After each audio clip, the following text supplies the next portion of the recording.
Hello and welcome back to Bay Brothers. Today, we're diving into the story of the greatest Green Lantern, Hal Jordan.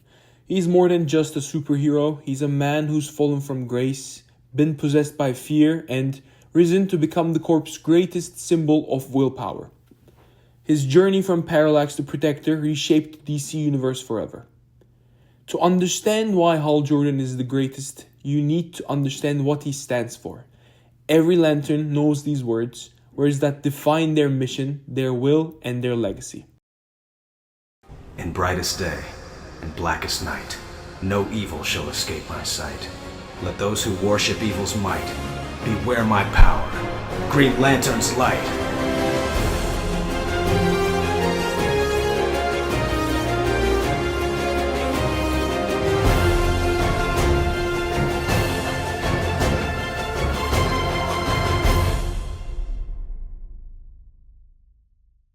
To truly understand Hal Jordan, we have to go back to the beginning. Hal was the son of a test pilot. As a kid, he looked up to the sky and saw his father fly. Fearless, bold, untouchable. But then one day, he watched him die in a crash. That moment could have broken him, but it didn't. Instead, Hal learned to face his fear head on. And that's what being a Green Lantern is all about. Willpower. Overcoming fear. That's why the ring chose him. When Abin Sur, the Green Lantern that covers the sector 2814, is crashed on Earth, he passes his ring to Hal. And just like that, Hal Jordan became the Earth's first Green Lantern. Brave, reckless, driven by sheer will. He quickly rose through the ranks, trained by Kilowog, the Corps' toughest drill instructor, and later mentored by Sinestro, the greatest lantern of the age. Hal learned what it meant to wield the ring with discipline and power. But that mentorship would one day turn into rivalry, as Sinestro became his greatest enemy. And through all of it, Hal rose above them all, and became the greatest Green Lantern of them all. But even the strongest will can break. When Coast City was destroyed during the events of Reign of Superman, Hal was consumed by grief. He begged the Guardians for a chance to bring it back, but they refused and Hal snapped. He turned on the Corps, absorbing power, dismantling everything he once protected. He became the very thing he once stood against. Hal's fall wasn't just the phase, unfortunately it changed everything. He became the villain known as Parallax, and his legacy as hero was shattered, tarnished. For years he was remembered not as the greatest Green Lantern, but as the one who destroyed the Corps. Hal, as a fallen hero, wasn't received too kindly, so DC tried to redeem him in a few different ways. First, he made the ultimate sacrifice to save Earth's yellow sun during the Final Night event. And second, when he saved the soul of the Spectre during the Day of Judgment event by merging with the Spirit of Vengeance, leaving Limbo. But that wasn't enough. He wasn't Hal Jordan, the Green Lantern. Not yet. Not until 2004. That's when Jeff Johns wrote Green Lantern Rebirth, and everything changed. If you've never read Green Lantern before, Green Lantern Rebirth is the perfect place to start. It doesn't just pick up from where things left off, it retells Hal Jordan's entire journey up to that point. From his early days in the Corps to his fall as Parallax, it lays the foundation in a way that's accessible, emotional, and clear. You don't need to know decades of history and retcons. Rebirth brings back everything for you fresh and sets you up for everything that comes next. Listening to Hal's story or reading his journey prior to 2004, you may think that Hal's actions are irredeemable and he can never return to the life of a hero. That is what a lot of readers thought, and also how heroes in the Justice League, especially how the Batman thought. However, Rebirth revealed the truth. Hal wasn't just corrupted by loss. He was possessed. Parallax wasn't just a name for his villainous personality. It was fear itself, an ancient entity that infected his soul. And when Hal made his return during Rebirth, he wasn't just returning. He was overcoming fear once again, completely severing himself from the entity, just like he did when he was a kid after the death of his father. And that's the core of his story. Every time Hal falls, he faces the fear and he overcomes it. And every time he comes back stronger. Rebirth didn't just bring Hal back, it brought the entire mythos back to life. From there, Hal led the charge in some of the greatest DC stories ever told, like the Sinestro Corps War, Blackest Night, Brightest Day, and War of the Green Lanterns. Finally, his farewell in Green Lantern number 20, volume 5, at the end of the New 52 era. It was an emotional and a perfect conclusion to his arc. 10 years of perfect storytelling. These stories introduced the emotional spectrum, new Lantern Corps, powered by rage, hope, love, compassion, and more. The oath Hal swore, the brightest day, the blackest night, it became more than just a prophecy. It became war, and then it became a legend. But what made this era truly unforgettable wasn't just an action or the scale. It was the heart. Hal's character and his relationship with the people around him are explored like never before. Hal's love for Carol, his friendship with his fellow Lanterns like Kyle, John, Guy, and more, and most importantly, his rivalry with Sinestro reaches heights never imagined before. So, if you're wondering where to begin with Green Lantern, start with Rebirth. Start with Hal's comeback. Because from that moment on, you'll be reading one of the greatest character arcs in comic book history. One that spans across a decade. After Rebirth, Jeff Jones' run of Green Lantern truly begins. He sets up the character perfectly, then starts the 4th volume of Green Lantern in 2005, then finishes with 2011. During this time, the best stories to read are Sinestro Corps War, Secret Origin, Blackest Night, Brightest Day, and War of the Green Lanterns. We all know that sometimes when we pick up a comic book and the story doesn't live up to its title.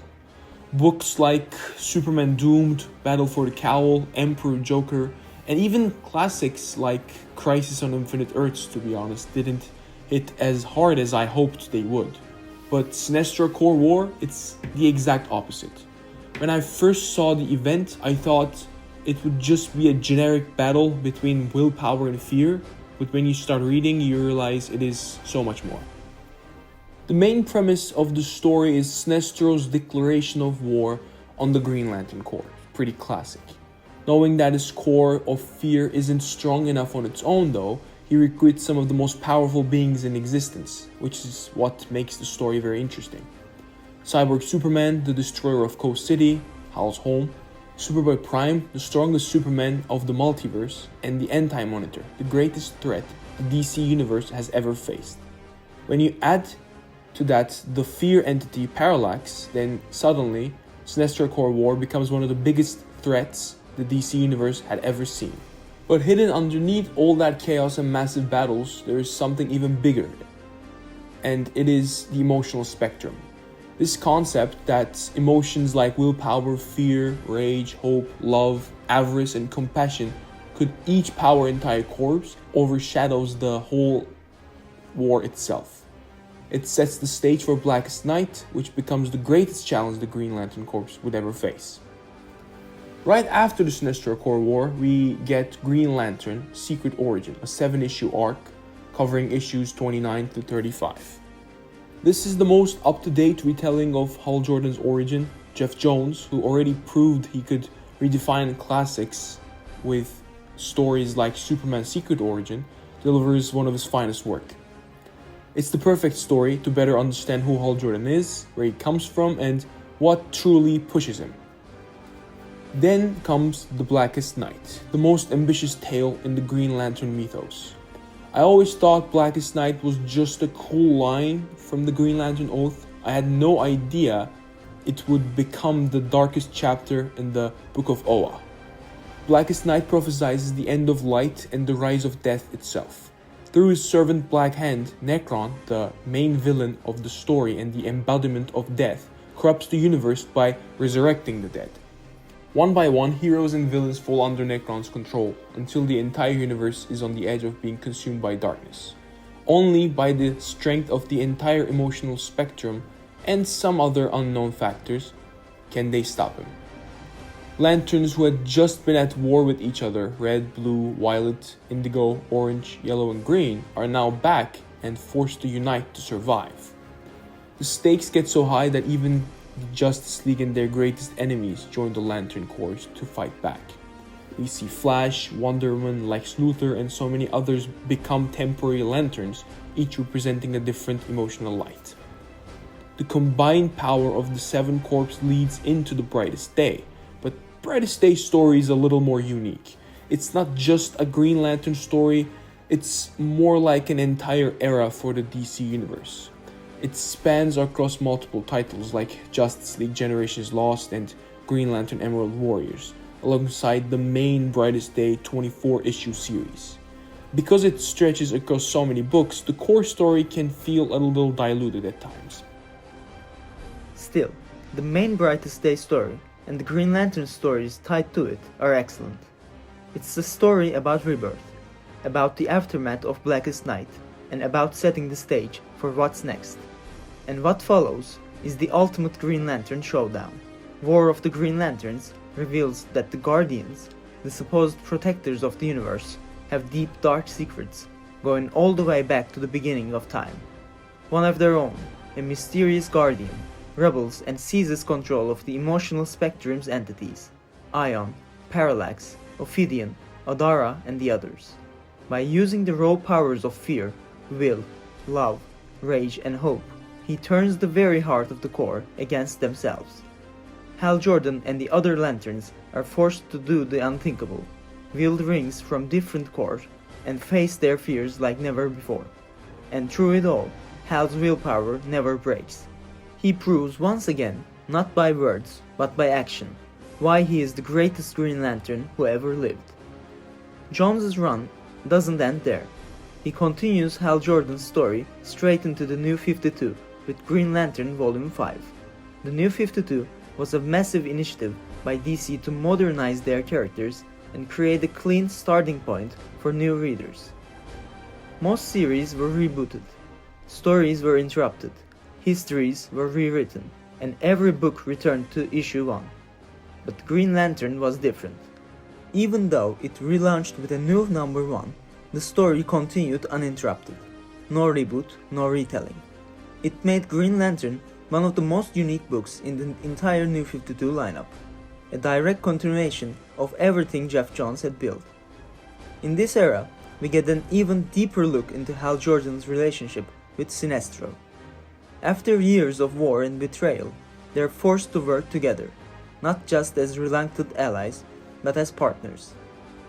It's a breath of fresh air after all the cosmic battles, bringing the story back to where it started, the bond and the clash between will and fear.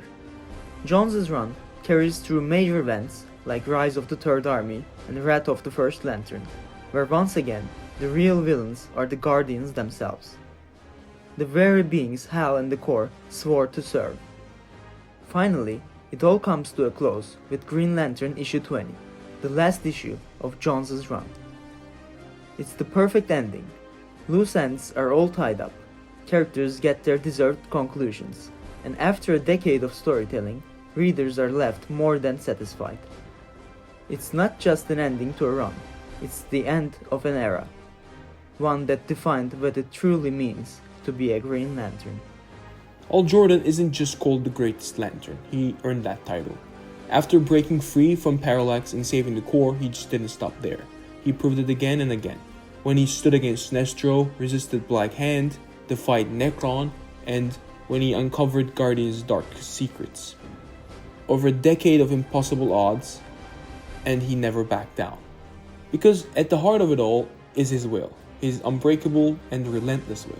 His dedication to overcome fear, no matter how overwhelming, is what defines him. It's what makes him a great Green Lantern, and it's what makes him the greatest Green Lantern to ever speak these words.